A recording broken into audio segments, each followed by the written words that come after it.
Good afternoon, and welcome to the start of our webinar series for alumni this fall. I'm Christine Valenza Shin. I'm class of '84, and I'm Associate Director for Advising and Programs here at Beyond Barnard, which I'll speak in a few minutes. I want to make sure everyone can hear me and all systems are go. So I'm going to ask you in the question section on your navigation box that should be on your screen. Let's start simple with your first name, class year, and location, just so we can get a sense of who's here. I believe I can see the info, but not you, so.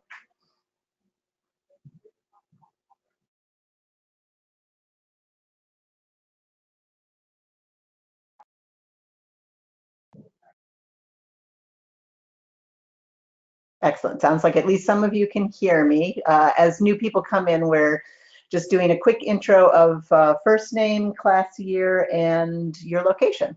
So we've got Rachel, class of 2011 from New Orleans, Naomi, Martha, 2014, currently in California, class of 15 from Mississippi, that's Elena, Allison, 06 from Virginia, Anna, class of 2012, San Diego.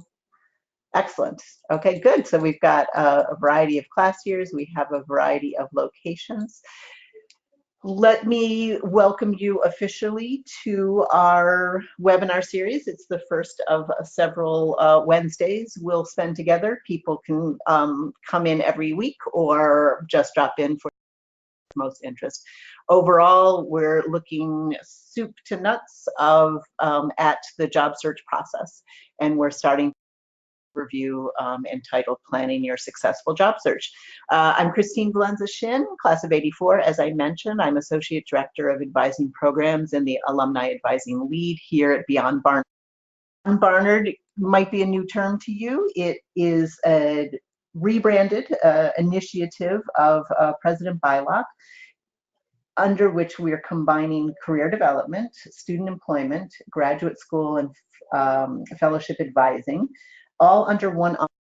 And the concept is that students who are on campus, we are physically all in one place. So whether someone's contemplating medical school or changing their mind and wanting to explore other careers, or looking to gain work experience on campus or off, or through an internship, it's all in one spot.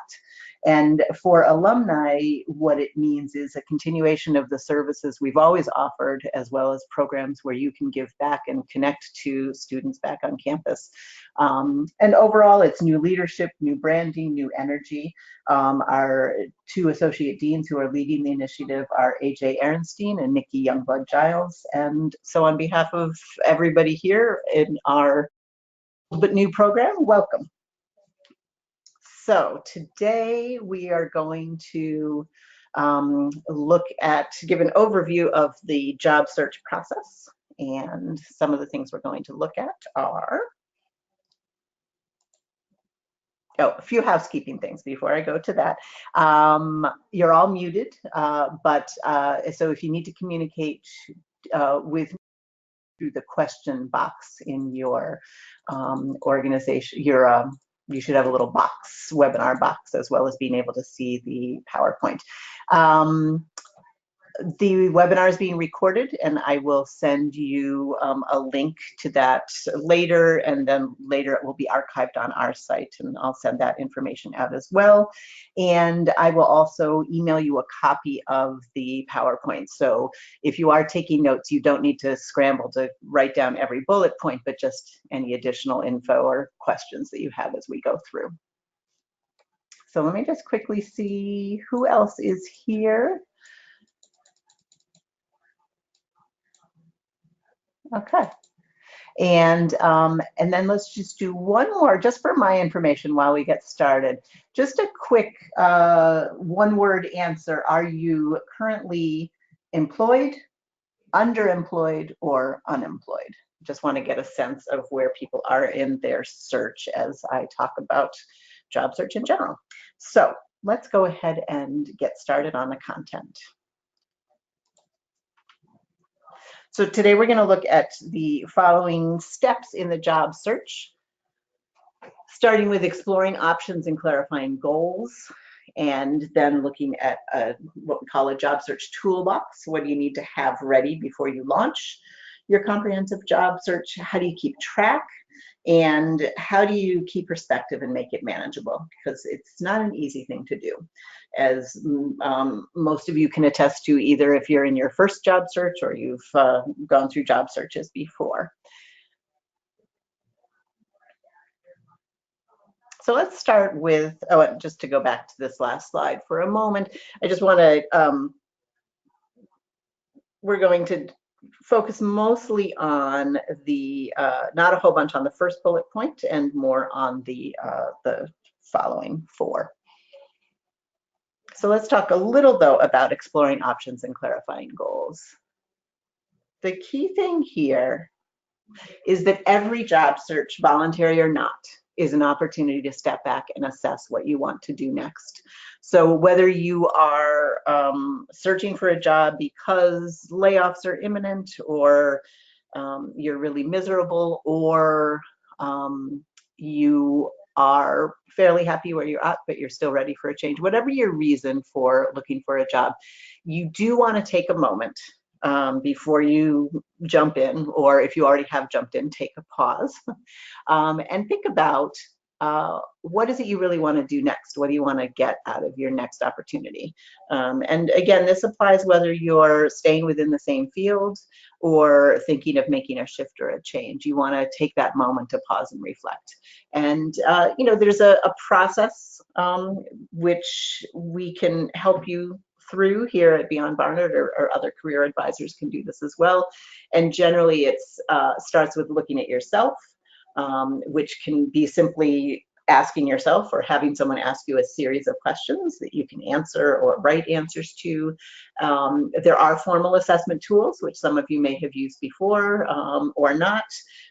We offer all of these here through Beyond Barnard. There's the Myers-Briggs Type Indicator, the Strong Interest Inventory, and Values and Skill Sorts. Those four components, personality, interest, values, and skills, are one way of looking at career fit and checking where you're at. And then once you're done looking sort of inside and sort of doing a check on who you are and what you like and all that good stuff, you want to change your focus outwards and see what's out there. Do some job and career research. There's a number of resources for that. ONET is a website run by the Department of Labor that gives a detailed description of a multitude of job titles, and it's relatively current and updated.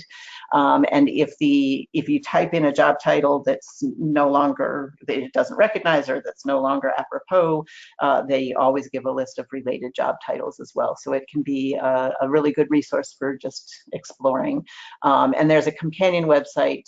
Sorry, I'm blanking on the name. Oh, the Occupational Outlook Handbook, that gives more data and details about, you know, is it a growing field, stagnant, you know, what fields are growing, what fields are, you know, leveling off, that type of thing.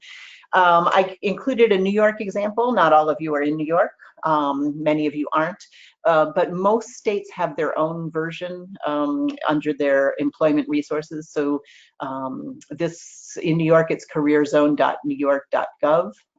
And it has all sorts of information, as well as some various assessment tools that can help you explore what's out there, what might be a good fit.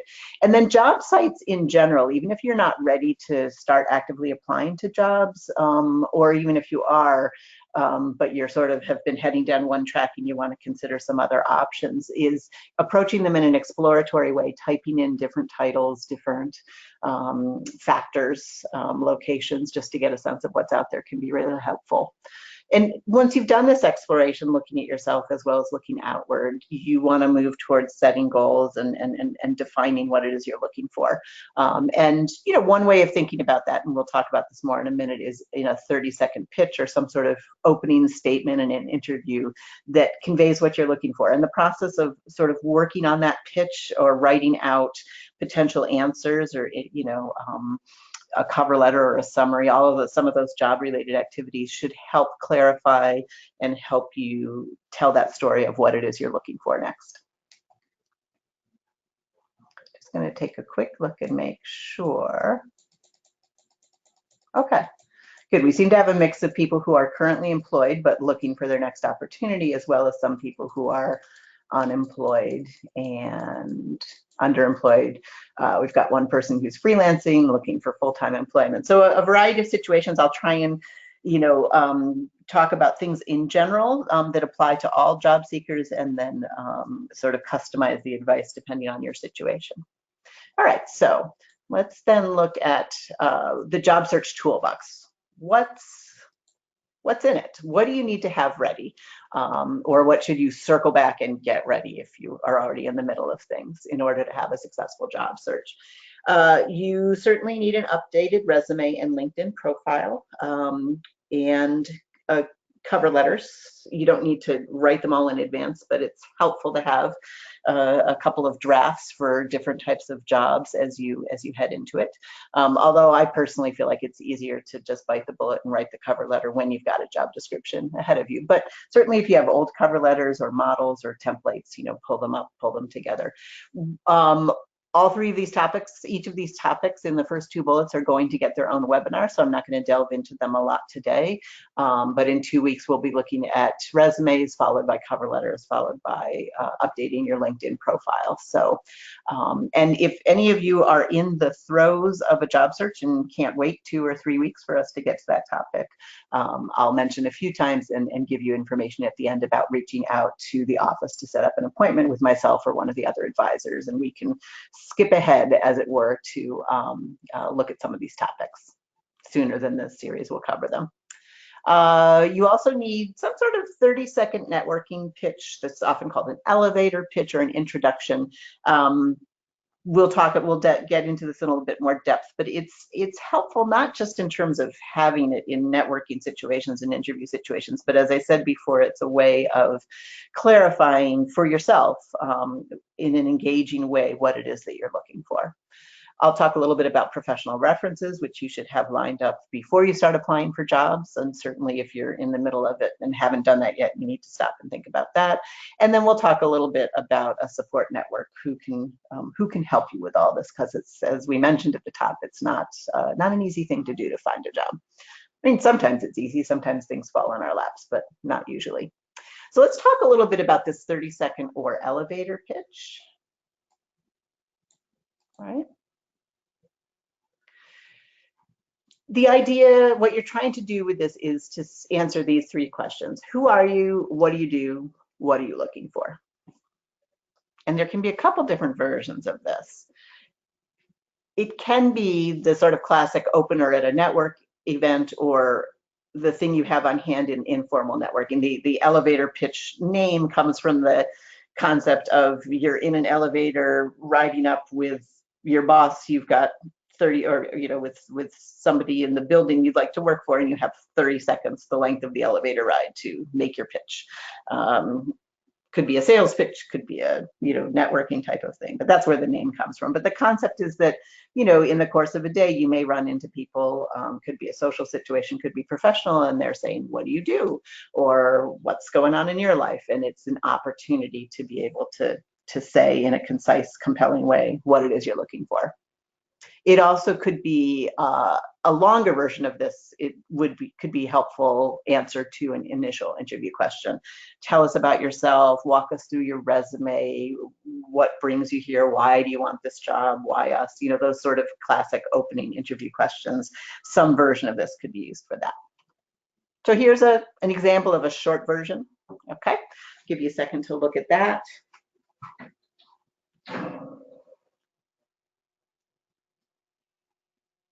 Covers the basic name, talks about what she's doing, gives a little bridge. There's a little bridge with though this has been a rewarding experience. The little bridge is sort of an explanation of her final point, which is what she's looking for.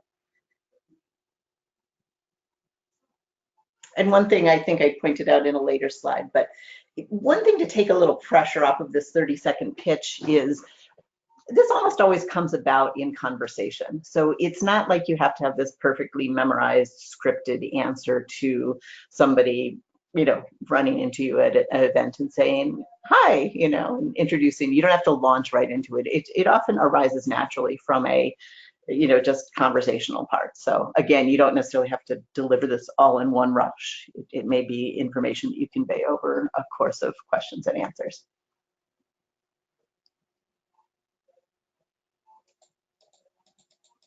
Okay, somebody asked a good question. I'll save some questions for the end, but this is a good one. Some people came in late. This webinar is being recorded. I'll send you a link afterwards, and then it'll also be archived on our site. So, and I will send you a copy of the slides. So don't kill yourself trying to take notes on every bullet point, but because you'll get a copy of it afterwards. Okay, so that's the short version, and then let's look at a slightly longer version. Same concept, you're still saying, who are you, what do you do, what are you looking for? But now you're fleshing it out. This might be in an interview setting. And so you can see in the yellow that now Jessica, our imaginary person, is adding some information about some of her accomplishments at her most recent or her current job. And then at the end, this would be in an interview context, she's linking it directly to, what she's looking for. And so why is she here? Why is she sitting here at the Barry Manor Dance Company? Okay, so a little information about preparing your pitch. I'm not going to go over each of these bullet points, but sort of a step-by-step. There's a lot of how-tos online if you just Google elevator pitch or 30-second pitch. There's a lot of sites that sort of walk you through. But the idea here is that you're starting with brainstorming, trying to think back on what you've accomplished especially your most recent jobs, and then look them back over, pick out the strongest ones to hone in on. You add your opening, you add your closing, and try and make it all hold together in a way that is, as I keep saying, concise and compelling, or engaging. Compelling might be a little strong. Okay, and then in terms of actually making your pitch, you do want this to sound natural, not rehearsed. And so it may sound weird then to practice it, but the goal of practicing it is for it to come smoothly. And again, it doesn't have to be memorized word for word, but if you get comfortable saying the basic gist of it, basic variations, it makes it a lot easier in either an impromptu or a more formal networking situation or interview situation to focus in on how you want to introduce yourself and how you want to talk about what you're looking for. So you can practice it alone if that is comfortable to you. You can grab someone, practice it with them. You can make an appointment with myself or another advisor and practice it with us. Smartphones obviously make it, if you've got one, make it really easy to actually record your pitch. A lot of people get unnerved by it, but again, in the privacy of your own home, record it, listen to it, cringe, and maybe not cringe, and think about, what's working, what's not. So keep revising, and then you try it out for real. Next time you see somebody, next time you're at an event, social or professional, try your pitch, see how it goes over, see what feels comfortable, and then keep revising it. And as I mentioned, there's a lot of 30-second pitch articles. When I was putting together sort of my guidelines, that's what I Googled, 30-second pitch or elevator pitch, and there's a lot of good tips out there. And once again, if you're having trouble with this, or if this is a stumbling block for you, because it is for many people, feel free to reach out and talk it through. If we have time at the end of the webinar, I may unmute a couple of volunteers if they want to try out their 30-second pitch for us. When I do this webinar as a workshop, we actually go around the room and have, give people a few minutes to write a 30-second pitch and then try it out on the group. So that can be helpful as well. Okay, another thing that's in your toolkit is professional references. And again, this is something to give some thought to before you launch your active search. If you've already launched your search and haven't been asked for them yet, it could be good to take a quick break and think about this. I just want to make a distinction that professional references are the people you choose to speak honestly and hopefully positively in support of your application. It's not the same thing as when you come when you fill out your complete employment history, either online in an application or when you first come for an interview, and list everywhere you've ever been and all your former managers. So the idea of references is that you will have spoken to them ahead of time and gotten their agreement. And so, yeah, you want to get that sense that they are going to be honest, but primarily positive, obviously. So you need to navigate that. If you have a manager or colleague who, overall thinks well of you, but there have been some issues, you can have a frank discussion with them about, about that, and how, if they would feel comfortable speaking positively. It's not that you want them to, only tell good things about you or make things up in any way, but just you want to choose people who are have your back and are trying to help you. Okay. And then logistically, basically you just want to reach out to them, and it may be that when you left the job, they mentioned that they'd be happy to do it, or you might have references from a couple years back from a previous job search. But in any case, as you launch a new job search, you do want to circle back to people and make sure they're still willing. Aim for 3 and make sure you've got updated contact information. And then you just want to keep them informed on the other end. So if you're asked for contact information, when and if you're asked for contact information, just give them shoot them a quick email so that they know they might be getting a call or an email and they won't be surprised. Okay. Traditionally, references used to not be asked for till the very end of the process. And so you also, if you haven't been asked for them all along, the first time you go for an in-person interview, you can certainly bring them along with printed copies of your resume if you're doing that, so that you've got them ready to hand over. But nowadays, often you'll be asked by email or sometimes earlier in the process. So as I mentioned, you do need to have them ready at any point. And I have heard from a couple of people who actually kind of freaked out a little because on the actual initial online application are being asked for references. And sometimes that's sooner than you want anybody to know that you're looking. So you need to, but you do need to think about that. And skipping down to the last bullet, you might be asked for your current manager's contact information. If you're asked for just references in an open-ended way, you do not have to put your current manager if your job search is confidential, which, most people, if they're currently employed, are not. Usually you're not being completely open about the fact that you're looking for something new. Sometimes you are, depending on the situation. So don't feel coerced into giving your manager's contact information until you're ready, both from a confidentiality perspective or a privacy perspective, and then also if you have difficulties with your manager, they might not be your top choice as a reference per se, but this situation has come up with a number of alumni I've worked with where people are insisting on speaking to your current manager, and you just want to negotiate that and say, either be upfront about the fact that they're going to give you a mixed review, or upfront about the fact that you've kept your job search quiet up till now, and you're not, it's risky to expose your job search because some people could,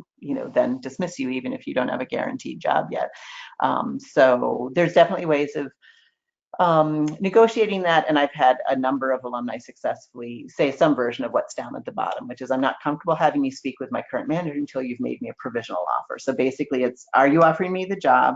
And then if for sure I'm your top choice, then yes, you can speak to my manager, and unless they say something that changes your mind, I'll be getting the job. So, okay, just want to check and see if there's any current questions. All right, good. Okay, so that's what's in your toolkit. As I said, I didn't go into detail on some of the other important parts of the resume, cover letter, LinkedIn profile, because those are coming up in future weeks. But those are some of the key things you want to have in line before you start your search, which is what we'll look at next, actually launching your search. All right, so the approach that we preach here in career development / beyond Barnard is that a comprehensive job search has two parts to it, the open market and the hidden market. And the open market is basically jobs that everyone can see that companies and organizations are posting somewhere, generally online, could be over social media, could be through a professional organization, but basically these are jobs that are out, out in the ether, and anyone can apply to them. This is sometimes referred to as the black hole because of I think it's sort of actually the two phenomenon of the recession and the digitalization. Those combined forces, starting say 10 or so years ago, have made it really difficult to get a job this way. But it's not impossible, and that's one of the key things. And it can't be ignored because many places still seriously consider the applications that come in. This idea that nobody even looks at applications and they just handpick through networking or something else is not true. Many places still hire through the open market. So you want to follow best practices to navigate that black hole, to get your application into the small pile, into that pile for further consideration. And we'll talk a little bit about that today and in more depth in 2 weeks when we talk about the resume and what can you do to stand out and make it through that first reading. The hidden market, on the other hand, is jobs that are never posted and are not yet posted. And it's interesting. There's some you can hear anywhere from there's stats out there where people will say that anywhere from 50 to 90% of all jobs are never advertised. I don't think anybody truly knows the stats on it. It's a lot of anecdotal, but it is true that there are some jobs and many industries that work much more on a word of mouth, kind of thing, and don't formally post things. Or another important part of this is that they may not yet be posted, and that's as simple as, there's a manager who's going to go into work next week and find out that one of their people is leaving or going on maternity leave, and all of a sudden they have an opening. And the idea here is that may eventually be posted, but if one of these jobs pops up, and you happen to have networked or had a connection to the person doing the hiring, that sometimes that can lead to a quicker, as I said, sort of word of mouth type of thing. So you need to pay attention to both sides. You need to watch the open market, apply thoughtfully, and follow best practices. And then the hidden market, you need to have a sort of steady, consistent approach to networking to make sure you're taking advantage of that. Okay. Oops. Okay, so just a few points about the open job market. This is just a list of places you can look. I want to say a word about that top entry, which is Barnard Handshake. So Handshake is a platform. It's sort of a disruptor in the space. Many colleges and universities have converted to Handshake over the past couple of years. If you're a recent grad from Barnard, you might remember our former platform, which was Nacelink. And if you're a less recent graduate, we used to use e-recruiting, and before that it was the binders. If you're an alumna, if you're from an older class, you might remember that a lot of job postings and internship and networking opportunities were done by mail and postcard and paper format, and you could come in and look through binders according to fields. So that gives you a little history. Handshake we launched a year ago, and it's our platform. You're familiar with it because you signed up for this. It's our platform both for event management as well as for opportunities. We're in a little bit of a chicken and an egg or catch-22 situation at the moment, which is that we are encouraging employers to post, the majority of jobs on Handshake right now are aimed at current and graduating students, but there are a significant number of what are called experienced hires or alumni hires, jobs where they're not looking just for entry level, but are looking for a greater amount of qualifications and experience. The way we need to get, to get the employers to post more things, we need to have more alumni on Handshake. And so, and the way to get alumni on Handshake is to let you know that there's jobs there. So all is to say that we're in a growth phase on this. But since you've all joined Handshake in the last couple of weeks in order to sign up for this, I encourage you to check out Handshake as a job opportunity platform to complete your profile, check off your preferences as you would on other job sites, what kinds of things you're looking for, open up your profile to employers if you are willing and comfortable doing that, and take a look at what's posted. And if you are seeing a company or organization that's of interest to you, but the jobs are not the right fit, either because it's a different role or a different level of experience, I encourage you to reach out to the companies directly, especially if there's a contact listed, because often these are companies that know Barnard and like Barnard, and therefore you can parlay that into sort of an inquiry or an informational interview even of, hey, I'm a few years out, I've got 5 years of experience doing X, I'd love to talk to you about possible openings at that level. So hopefully you're familiar with general job sites. Indeed has been the dominant one for the last couple of years for whatever reason, but I do think they're getting pretty significantly challenged by LinkedIn, which started out as networking and, as you know, has expanded into all sorts of things. LinkedIn's logarithms are powerful, and they are pretty good, and they get better the more you use it at feeding you jobs of interest. And as well, most recruiters and headhunters work at least in part, if not 100%, via LinkedIn. So there's a lot of options there. Glassdoor similarly started as a salary and sort of interview, sort of information sharing site, and they also have launched job listings. And ZipRecruiter is a relatively new on the front. It gets advertised a lot on NPR, aiming at employers and sort of the benefits to employers, but you also can join it as a job seeker. So, and then there's a lot of niche sites. I only gave a couple of examples here. We can provide, I think we do have a bigger list. I'll link to the PowerPoint when I send it. And this is also a great question to ask people as you're networking and you know, in different fields of where, you know, get their tips on what some of the sites are. And then, of course, you know, if you've got a target list of companies or organizations, you can go straight to their pages, their HR or Work For Us or employment pages. And don't forget the social media aspect. A lot of companies, especially newer, smaller companies, put their job positions out over social media first or only. So if you do have that target list of companies and organizations that you're really interested in, think about following them on social media. Any of these. For LinkedIn in particular, I'll just say recruiters can actually search by that function. They can look at who's following them and reach out to you on that basis. Right.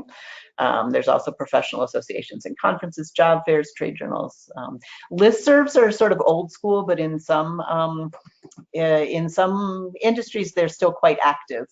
So I know, for instance, like if you want to be a production assistant in the entertainment field in film or television, that often once you get your first job, you often are invited onto a listserv, which then feeds you other jobs. So again, it's a little bit of a chicken and an egg thing. You got to somehow scramble to get that first job, and then once you've gotten that first job, it often provides entree to sort of more inside circle type of thing. So, okay. All right, I think we've got a couple of questions.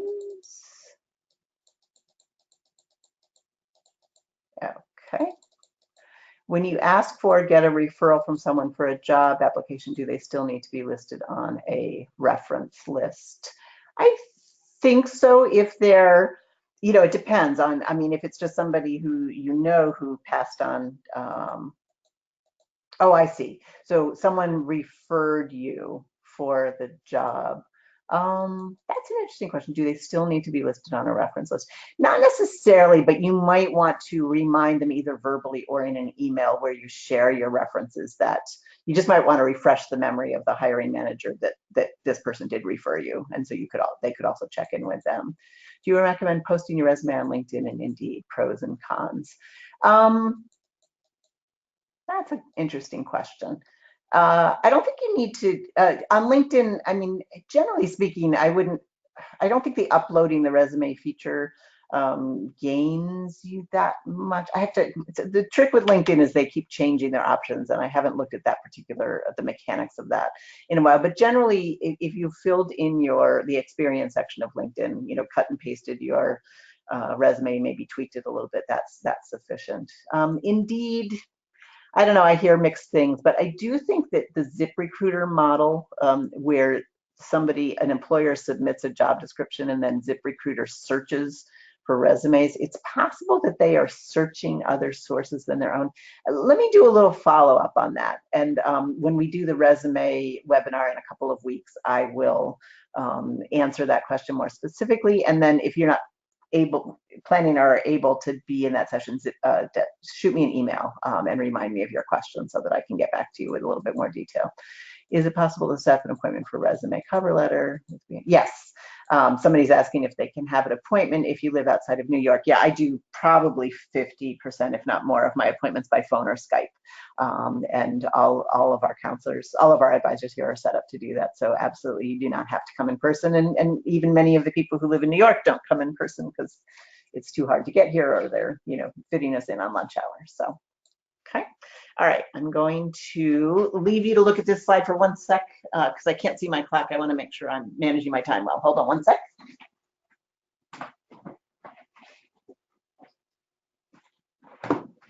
Okay, good. We're doing okay, but I'm going to move a little bit faster so we cover things. And then if there's time at the end, I'm happy to circle back to more questions.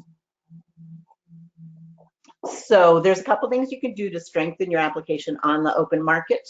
We will definitely talk about the first bullet in our next couple of webinars, some simple ways to customize your cover letter resume to the specific job description. You do want to get it in as soon as possible after a job is posted, but quality is important. Definitely take the time to put together a quality application, but keep in mind that you want to be in that first or second batch of applicants, just in case they move quickly. And then I actually have some colleagues that say before you officially apply. I tend to say after you officially apply, because you always want to follow the rules and do it in a timely fashion to check and see if you have connections with the company. Now, if you know that already and you know for sure somebody in your known network is there, you certainly could talk to them ahead of time, get a little advice. But I'm talking more about people where you may not realize you have a connection yet. And LinkedIn is obviously really good at uncovering that. And basically you're asking for a conversation, which hopefully, if you have a good conversation, might lead to a referral. Depends on if they're in a position to do that, if their company or organization encourages it. But at the very least, you will get some insight into working there, just as it says. And that can only help you in terms of if you get an interview and coming in. So, and certainly if at any point somebody offers to refer you to HR or the manager who's doing the hiring, definitely say yes. And if you're feeling comfortable, go ahead and ask them directly for that if you would like. Right. Definitely mixed advice on following up. Again, in our digital age where managers and HR offices, HR departments are receiving huge numbers of applicants, it's a fine line between annoying them with following up and impressing them. You certainly can follow up, but just be concise and professional and do it once by email, possibly by phone. Sometimes people find phone even more annoying. On the other hand, some people, it's so rare to get a phone call or phone message that sometimes that can make you stand out. So, it's a judgment call on your part. But generally speaking, you want to apply, by applying, you've expressed interest. If they're interested in you, they'll get back to you. If they're not interested in you, they won't get back to you. And probably for the sake of your psyche, you should just assume that you're not getting the job and move on, and then be pleasantly surprised if they circle back. So, right. But happy to talk about specifics of this. This question comes up a lot when I work with people who are actively job searching. On the hidden job market side, this is basically networking, but I think this slide is helpful to remind yourself of everyone or that you're connected to. So certainly, you know, a key resource, especially if you're staying within the same field, would be your current colleagues, your former colleagues. And then don't forget the personal network of friends and family, because you never know who knows somebody else. And again, LinkedIn can be really helpful with uncovering this, or even depending on how openly you're job searching, you know, putting it out over social media from time to time, you know, the occasional Facebook status letting people know, hey, just had a great interview, I'm continuing the search. You know, if you're comfortable with that, that just kind of helps remind people that you're looking, and you never know who might be able to, you know, connect you at that point. And then when it comes to alumni, the Barnard Alumni Network, very strong. We'll talk about that more specifically in a couple of weeks, but don't forget your high school and graduate school too. Those connections can be helpful as well in terms of finding people on LinkedIn, seeing if there's a group.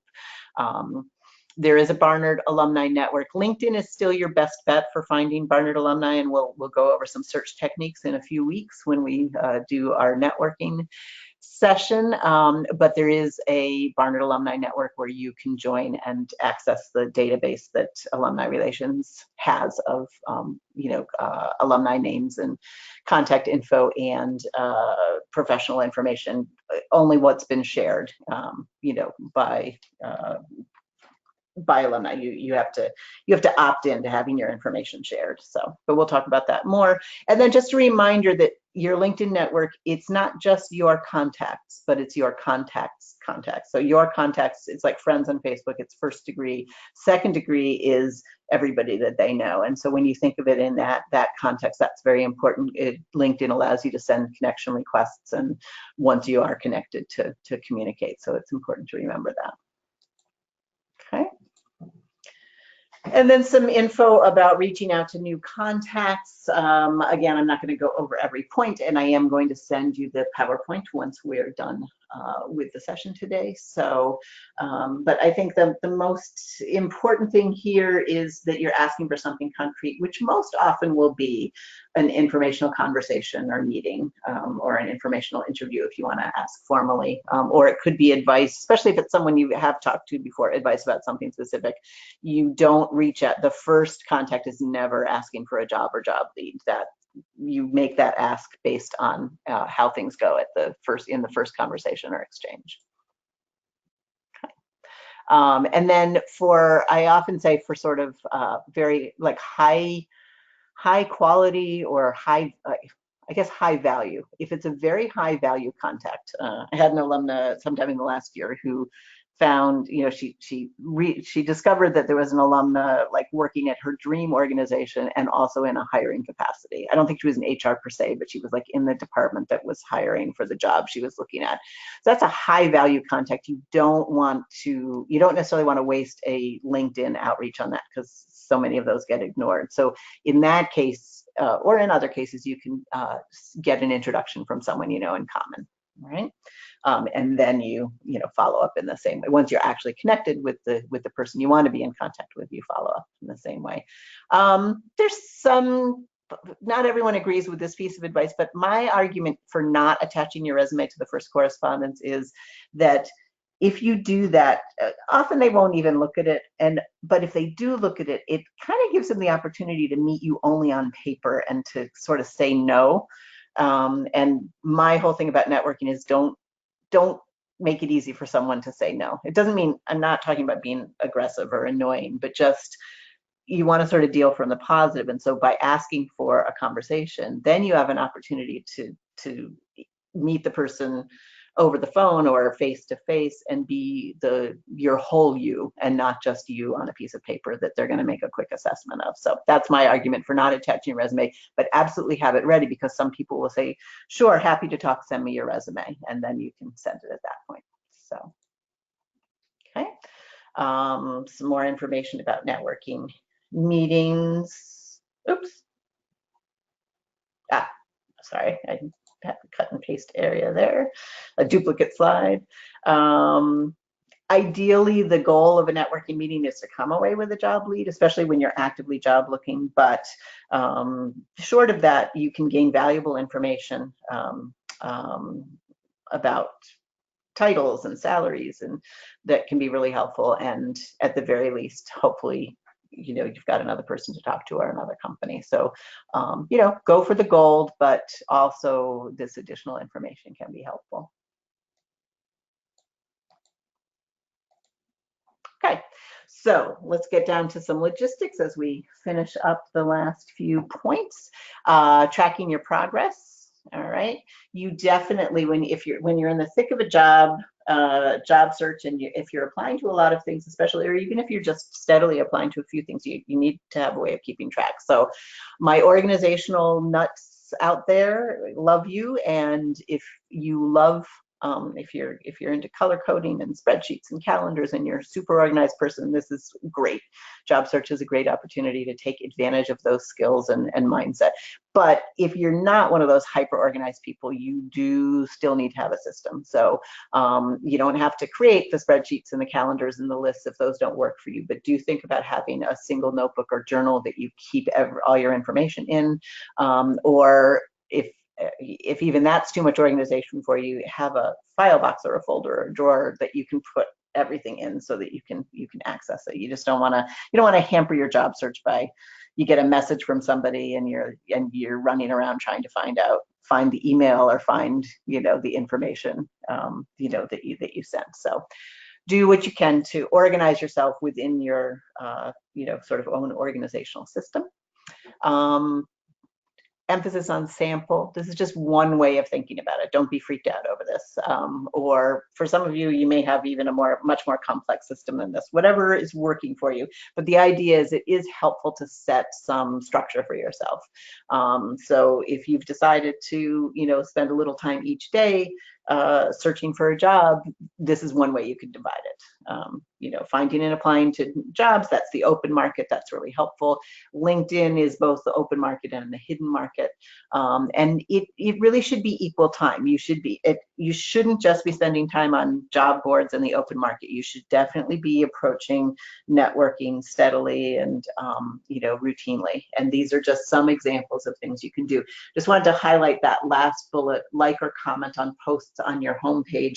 I met with an alumna a couple weeks ago who mentioned that once she started doing that, she started getting much better suggestions of jobs she might be interested in. And that's where I was talking about LinkedIn's logarithms, which are very powerful. So they're basically, sort of tracking your behavior, and each time you take an action on LinkedIn, they get a better sense of what you're looking for and what you're responding to. So, at the, and that's not that hard to do. You go to your homepage and see what people are posting, and if somebody's saying something interesting, like it or add a comment, and that, if you're willing to be tracked, it can help you. Right, and suggestions for some of the other days. You obviously can, sub in or add, or anything that's working for you. Other ideas for this are really helpful. So, and then week 2, you would do the same thing, but then follow up.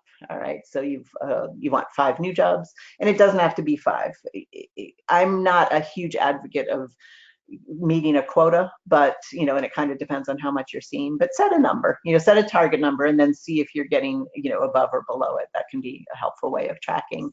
And then follow up. If you're going to follow up on last week's applications, this is a good time to do it. Or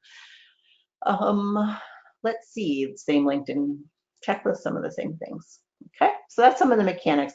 Final section, I just have a few thoughts, having worked with so many people through the job search process. Here's my wisdom and insight on how to keep yourself sane.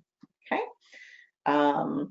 you want to work with yourself, not against. And what I mean by this is try and look at you as you are. Look at yourself as you are and take advantage of things you already do, rather than having that total sort of judgment / reform mentality. It's not that you can't change your behavior, and certainly if you're unemployed, or underemployed, there's certainly more room in your schedule to do some of this stuff. But you just want to get away from trying to completely overhaul your system or change your personality, that type of thing. You want to just more observe yourself and figure out what's working, what's not working, and keep doing the things that are working, and try and jettison the things that aren't working. So basic things like just looking at what's your best time of day for focus and productivity. Are you a small, frequent burst person, or is it better for you to not think about it, say during the week, and just set aside a nice chunk of time on the weekend or on a day off, whatever your schedule is? Okay. Just one note to those of you who are unemployed or underemployed. Think about structuring. Sometimes people sometimes people have trouble getting out of the house or getting moving in the morning. So think about just sort of providing some structure to yourself, and deliberately scheduling things. Some people need that first thing in the morning, something to get them out the door. When I worked part-time, what I found, just in terms, I wasn't searching for another job, I was happy working part-time, but just in terms of getting myself to be more productive just in life, what I like to do was sort of the late morning, midday appointment, which it kind of gave me this deadline so that if I had something I wanted to get done in the morning, I sort of had a temporary deadline, then I would go out and about and do the things I needed to do, and then come back and have a chunk of time, whether it's prior to like my son coming home from school when he was younger, or dinner, or whatever other sort of obligation I had. Again, I had that sort of second chunk of time to be productive. So take a look at your schedule and what kind of gets you moving, and work with that. You want to be kind. Here's just a list of the ways in which looking for work stinks. You probably don't need to know this, but it's just helpful to know that it is objectively a hard thing to do. It's a lot of it's routine and tedious. You don't get much feedback or results. And whether you're currently working or not, it's very easy in the job search to feel alone and isolated. If you're currently working, you're often not sharing that information with people. At least certainly your friends at work and stuff, you may not be, your friends and colleagues may not know, so it can feel isolated. And of course, if you are unemployed or underemployed, you literally can feel very cut off from the world of work, and easy to feel alone. So be kind to yourself. It doesn't mean not to keep looking. It just means, be sympathetic, take care of yourself. You are trying to do something that's difficult. What can you do to make it manageable? My very strong advice, especially if you're unemployed or underemployed, is do not attempt to do this all day, every day, or even during, 9 to 5, 5 days a week. I notice with a lot of recent graduates, a lot of parents give this advice, or otherwise concerned adults too.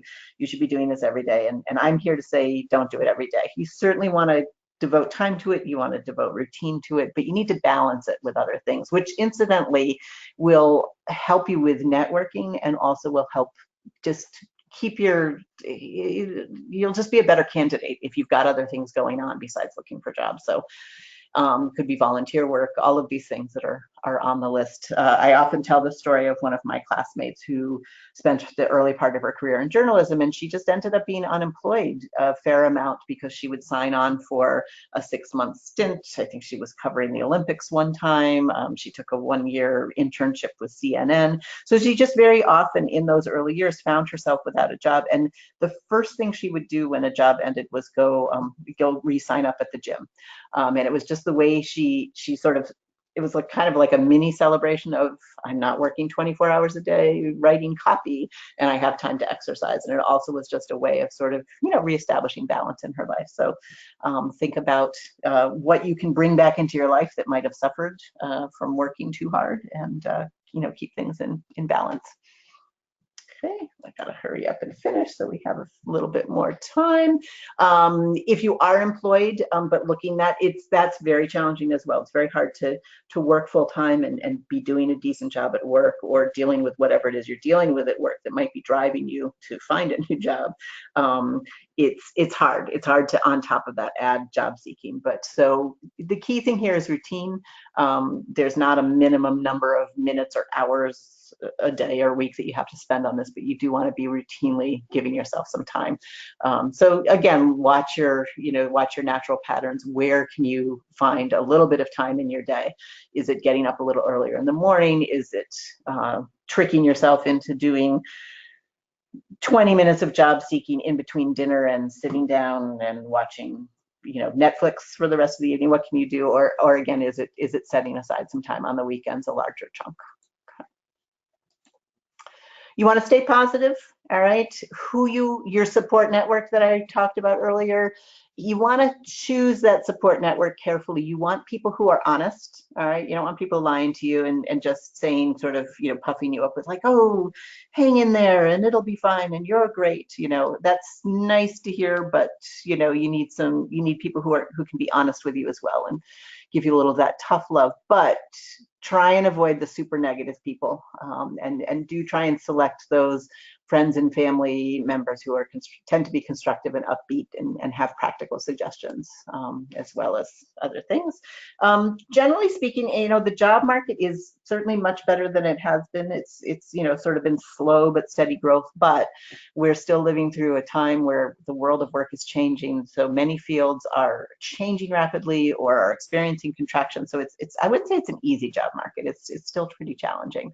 One of the sort of legacies from the employers market is that employers are being picky, even when they're eager to hire someone, and it's taking longer. So one thing that many people are prone to is they get fixated on one job. I call it serial job hunting, and they don't move on until they hear something. You gotta try and ditch that, apply, do the best you can in your application, and then just mentally move on. Assume you're not going to get that job, start looking for other ones, and then be pleasantly surprised if you hear.